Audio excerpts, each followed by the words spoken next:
नमस्कार दोस्तों, स्वागत है आप सभी का एक बार फिर तक्षशिला इंस्टीट्यूट भोपाल में। दोस्तों आज हम यहाँ पे 8 अगस्त के करंट अफेयर्स के बारे में डिस्कस करेंगे। तो चलिए स्टार्ट करते हैं दोस्तों वीडियो। फर्स्ट न्यूज़ हमारी यहाँ पे दी गई है दोस्तों, अभी हाल ही में राष्ट्रीय हैंडलूम दिवस 7 अगस्त को हमने मनाया है। तो दोस्तों याद रखना कि 7 अगस्त को क्या मनाया है हमने, तो राष्ट्रीय हथकरघा दिवस मनाया है। तो इसके बारे में याद रखना, हथकरघा दिवस कब मनाया गया है दोस्तों, तो 7 अगस्त को। इसके बारे में याद रखना। हम देख लेते हैं, भारत भर में हर साल 7 अगस्त को राष्ट्रीय हथकरघा दिवस अथवा राष्ट्रीय हैंडलूम दिवस के रूप में मनाया गया है। और यह दिन देश में हथकरघा बुनकरों को सम्मानित करने के लिए एवं हथकरघा उद्योगों को उजागर करने के लिए मनाया जाता है। तो दोस्तों इसके बारे में याद रखना कि अभी हाल ही में हमने 7 अगस्त को मनाया है राष्ट्रीय हथकरघा दिवस। दोस्तों यहाँ पे आपके लिए एक क्वेश्चन है, अभी हाल ही में जो इलेक्ट्रॉनिक कुमार चाक बांटे गए थे, तो वो 100 कुमार चाक बांटे गए थे दोस्तों, ये कहाँ पे बांटे गए थे और किसे बांटे गए थे, तो इसके बारे में कमेंट बॉक्स में जरूर बताएं दोस्तों। चलिए हम नेक्स्ट क्वेश्चन देख लेते हैं। दोस्तों ये नेक्स्ट क्वेश्चन इसे देख लेते हैं, अभी हाल ही में प्रदीप कुमार जोशी को बनाया गया यूपीएससी का नया अध्यक्ष। तो दोस्तों याद रखना कि यूपीएससी के नए अध्यक्ष के रूप में किसे नियुक्त किया गया है, तो ये प्रदीप कुमार जोशी को नियुक्त किया गया है। हम यहाँ पे देखते हैं, शिक्षाविद प्रोफेसर प्रदीप कुमार जोशी संघ लोक सेवा आयोग union public service commission UPSC के नए अध्यक्ष के रूप में नियुक्त किए गए हैं, जिन्होंने अरविंद सक्सेना जी का स्थान लिया है। तो दोस्तों याद रखना कि यूपीएससी के नए अध्यक्ष किन्हें चुना गया है, तो प्रदीप कुमार जोशी को। और इन्होंने किन की जगह ली है, तो अरविंद सक्सेना की जगह ली है। तो इनके बारे में याद रखना कि अरविंद सक्सेना की जगह इन्होंने अभी हाल ही में ली है। और यूपीएससी का मुख्यालय कहाँ पे है दोस्तों, तो नई दिल्ली में। और इसकी स्थापना कब हुई थी, तो 1 अक्टूबर 1926 में हुई थी। तो इसके बारे में याद रखना, इसकी स्थापना 1 अक्टूबर 1926 में हुई थी और इसका मुख्यालय नई दिल्ली में है। इसके बारे में याद रखना। चलिए हम नेक्स्ट क्वेश्चन देखते हैं। चलिए दोस्तों ये नेक्स्ट क्वेश्चन इसे देख लेते हैं, भारतीय रेलवे ने अभी हाल ही में किसान रेल सेवा का शुभारंभ किया है। तो दोस्तों इसके बारे में याद रखना कि भारतीय रेलवे ने कौन सी सेवा शुभारंभ अभी हाल ही में किया, तो किसान रेल सेवा का शुभारंभ अभी हाल ही में भारतीय रेलवे ने किया है। और भारतीय रेलवे ने परिवहन के लिए अपनी किसान रेल सेवा शुरू कर दी है दोस्तों। और भारत की यह पहली किसान रेल सेवा है जो कि महाराष्ट्र के नासिक के देवलाली और बिहार के दानापुर के बीच चलेगी। तो दोस्तों जो पहली ट्रेन आई है वो बिहार के दानापुर से आई है दोस्तों, और कहाँ पे पहुंची है, तो ये महाराष्ट्र के देवलाली में पहुंची है। तो इसके बारे में याद रखना, पहली किसान रेल है। यह ट्रेन 31 घंटे में 1519 किलोमीटर की यात्रा तय करेगी। तो दोस्तों याद रखना यहाँ पे कितने किलोमीटर, तो 1519 किलोमीटर की दूरी तय करेगी। और केंद्रीय कृषि मंत्री नरेंद्र सिंह तोमर और रेल मंत्री पीयूष गोयल दोनों ने वीडियो कॉन्फ्रेंसिंग के माध्यम से इसका शुभारंभ किया है। तो दोस्तों यहाँ पे याद रखना कि अभी अभी हाल ही में भारतीय रेलवे ने स्टार्ट की है किसान रेल। और ये किस लिए है दोस्तों, तो इसमें सब्जी फल वगैरह एक जगह से दूसरी जगह तक पहुंचाने के लिए किया गया है। तो इसके बारे में याद रखना। चलिए हम नेक्स्ट क्वेश्चन देख लेते हैं। तो ये नेक्स्ट क्वेश्चन इसे देख लेते हैं, अभी हाल ही में एयरटेल पेमेंट बैंक ने खुदरा विक्रेताओं के लिए दुकान बीमा शुरू करने के लिए भारतीय एक्सा के साथ साझेदारी की है। तो दोस्तों यहाँ पे याद रखना कि किसने, तो एयरटेल पेमेंट बैंक ने खुदरा विक्रेताओं के लिए दुकान बीमा शुरू करने के लिए एक्सा के साथ साझेदारी की है। तो यहाँ पे याद रखना, एक्सा के साथ साझेदारी की है किसने, तो एयरटेल पेमेंट बैंक ने।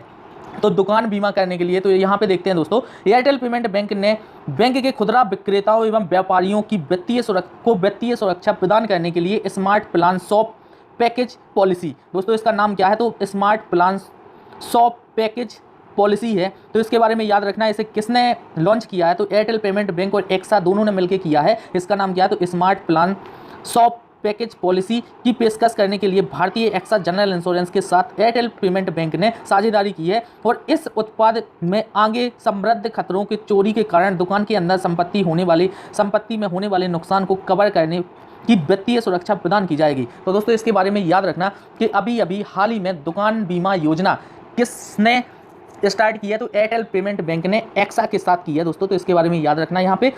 और एयरटेल पेमेंट बैंक के जो सीईओ है वो है अनुव्रत विश्वास और इसका मुख्यालय है नई दिल्ली में। तो इसके बारे में याद रखना। और भारतीय एक्सा जनरल इंश्योरेंस के सीईओ संजीव श्रीनिवासन है, इनके बारे में याद रखना। और इसका मुख्यालय कहाँ पे है, तो महाराष्ट्र मुंबई में है। चलिए हम नेक्स्ट क्वेश्चन देख लेते हैं दोस्तों। नेक्स्ट क्वेश्चन दिया गया है, अमेरिकी संसद ने सरकारी उपकरणों पर टिकटॉक के इस्तेमाल पर अभी हाल ही में पाबंदी लगा दी है। तो दोस्तों इसके बारे में याद रखना कि संयुक्त राज्य अमेरिका संसद ने एक मत से सरकारी उपकरणों पर चीनी स्वामित्व वाले वीडियो शेयरिंग ऐप टिकटॉक पर बैन लगा दिया है और इसके लिए एक विधेयक पारित कर दिया है। तो दोस्तों याद रखना इसके बारे में कि अभी अभी हाल ही में टिकटॉक सभी सरकारी उपकरणों पर बैन किसने लगा दिया है, तो ये लगाया है यूएसए ने। तो इसके बारे में याद रखना। हम यहाँ पे देखते हैं, यह विधेयक अब सीधा राष्ट्रपति डोनाल्ड ट्रंप के पास हस्ताक्षर के लिए भेजा जाएगा, जिसके बाद यह एक कानून में बदल जाएगा जो कि सभी कर्मचारियों को टिकटॉक डाउनलोड अथवा इस्तेमाल करने पर पाबंदी लगा देगा।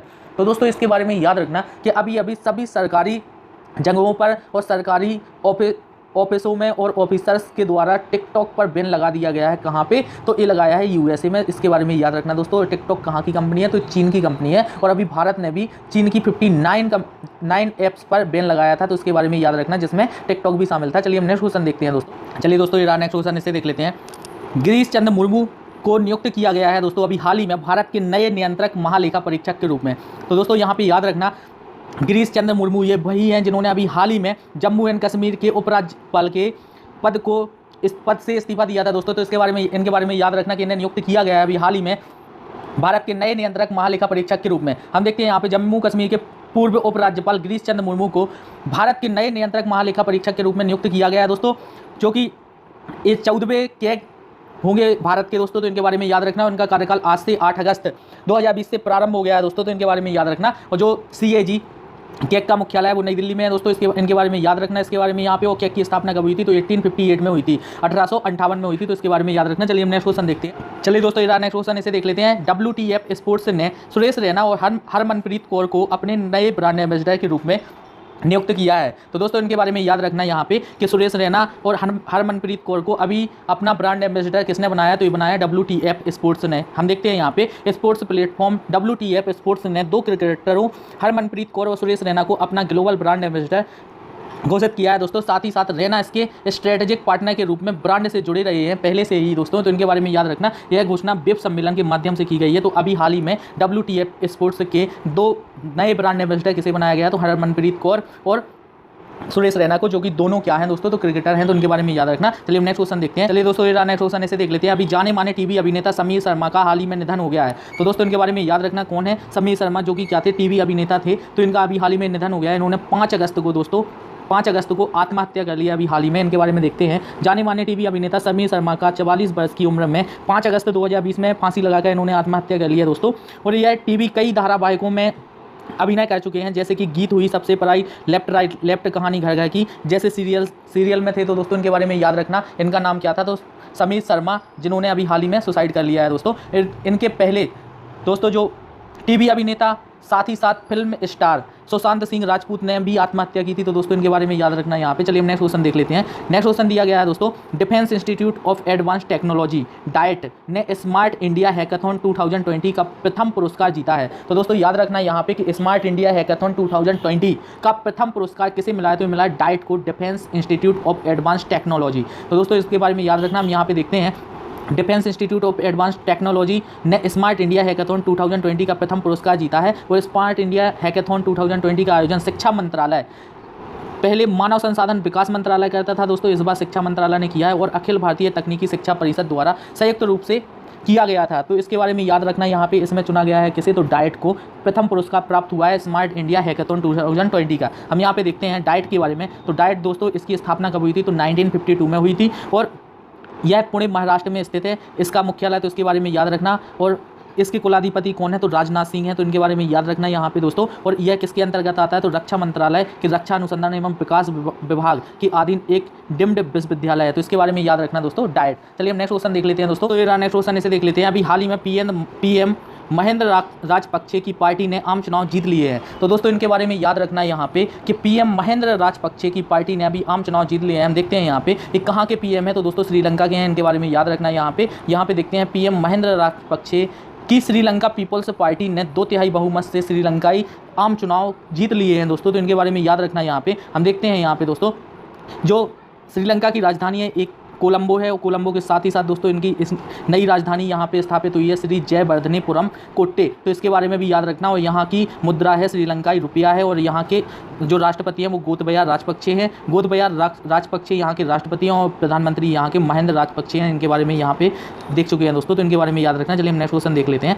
नेक्स्ट क्वेश्चन दिया गया है दोस्तों। महाराष्ट्र ने स्कूल में डिजिटल शिक्षा उपकरण पेश करने के लिए गूगल के साथ साझेदारी की है। तो दोस्तों यहाँ पे याद रखना कि महाराष्ट्र ने स्कूलों में डिजिटल शिक्षा उपकरण पेश करने के लिए किसके साथ साझेदारी की है? तो गूगल के साथ की है दोस्तों। तो यहाँ पे देखते हैं कि महाराष्ट्र ने राज्य के स्कूलों में G Suite education, Google classroom एवं गूगल मीट जैसे डिजिटल टूल शुरू करने के लिए गूगल के साथ साझेदारी की है। तो दोस्तों यहाँ पे याद रखना कि किसने शिक्षा के क्षेत्र में तकनीकी के लिए अभी हाल ही में गूगल के साथ समझौता किया है, तो ये किया है महाराष्ट्र सरकार ने। तो दोस्तों इसके बारे में याद रखना। हम देखते हैं महाराष्ट्र अपने स्कूलों में शिक्षा और गूगल कक्षा के लिए जी सूट लॉन्च करने वाला पहला राज्य है। तो दोस्तों यहाँ पे याद रखना इसका नाम क्या है, तो जी सूट, जिसके द्वारा क्या होगा, तो एजुकेशन जो कि कंप्लीटली क्या होगा, इलेक्ट्रॉनिक तरीके से होगी, इसे जी सूट के रूप में प्रयोग में लाया जाएगा दोस्तों। तो इसके बारे में याद रखना, जिसके लिए महाराष्ट्र सरकार ने गूगल के साथ किया है अभी हाल ही में समझौता, और यह ऐसा समझौता करने वाला महाराष्ट्र पहला राज्य है। इसके बारे में याद रखना दोस्तों। चलिए हम नेक्स्ट क्वेश्चन देख लेते हैं। चलिए दोस्तों ये नेक्स्ट क्वेश्चन ऐसे देख लेते हैं दोस्तों। यहाँ पे अभी हाल ही में साई ने स्पोर्ट्स अथॉरिटी ऑफ इंडिया द्वारा खेलो इंडिया मोबाइल ऐप ऑनलाइन प्रशिक्षण कार्यक्रम प्रारंभ किया गया है। तो दोस्तों यहाँ पे याद रखना कि अभी हाल ही में खेलो इंडिया मोबाइल ऐप ऑनलाइन प्रशिक्षण किसने स्टार्ट किया, तो ये किया साई ने, SAI sport authority of India ने। तो हम इसके बारे में देख लेते हैं। भारतीय खेल प्राधिकरण द्वारा प्रिंसिपल और शारीरिक शिक्षकों के लिए खेलो इंडिया मोबाइल ऐप ऑनलाइन प्रशिक्षण कार्यक्रम को प्रारंभ किया गया, और प्रशिक्षण कार्यक्रम CISE और CBSE के सहयोग से किया जाएगा, जो कि दोस्तों 7 अगस्त से शुरू किया गया। तो इसके बारे में याद रखना कि अभी साई ने, स्पोर्ट्स अथॉरिटी ऑफ इंडिया ने क्या स्टार्ट किया, तो खेलो इंडिया मोबाइल ऐप ऑनलाइन प्रशिक्षण प्रारंभ किया है। तो इसके बारे में याद रखना दोस्तों। यहाँ पे भारतीय खेल प्राधिकरण साई की स्थापना कब हुई थी, तो इसकी स्थापना 1982 में हुई थी, और इसका मुख्यालय नई दिल्ली में है दोस्तों। तो इसके बारे में याद रखना।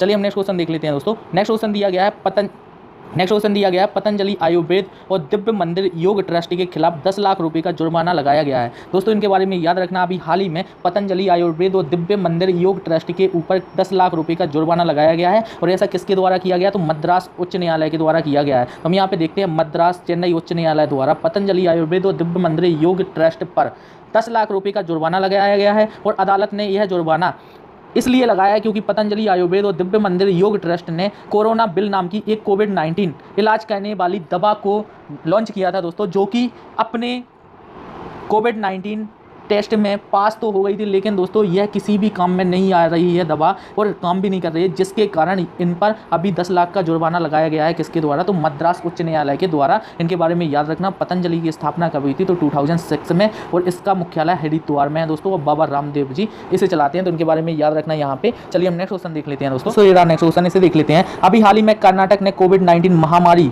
को कम करने के लिए 8 नए उत्पाद लॉन्च किए हैं दोस्तों। कर्नाटक सरकार ने कोविड-19 महामारी को कम करने एवं इसकी गंभीरता और दर्दनाक बनाने के लिए 8 नए उत्पाद लॉन्च किए हैं। ऐसा किसने किया, तो कर्नाटक सरकार ने। तो इसके बारे में याद रखना। और बेंगलुरु स्थित bio innovation centre smart up की शुरुआत करते हुए इन उत्पाद को विकसित किया गया है दोस्तों। तो इसके बारे में याद रखना कि 8 नए उत्पाद लॉन्च किए हैं किसने, तो कर्नाटक सरकार ने, कोविड-19 से निपटने के लिए। तो इनके बारे में याद रखना, इसे खत्म नहीं लेकिन कम करने के लिए इन्होंने उपाय जरूर यहाँ पे बनाए हैं दोस्तों। तो इनके बारे में याद रखना दोस्तों। आज का वीडियो यहीं पर समाप्त होता है। अगर दोस्तों वीडियो पसंद आए तो कृपया करके लाइक करें, शेयर करें, और चैनल सब्सक्राइब नहीं किया तो सब्सक्राइब जरूर कर लें दोस्तों। जय हिंद, थैंक यू।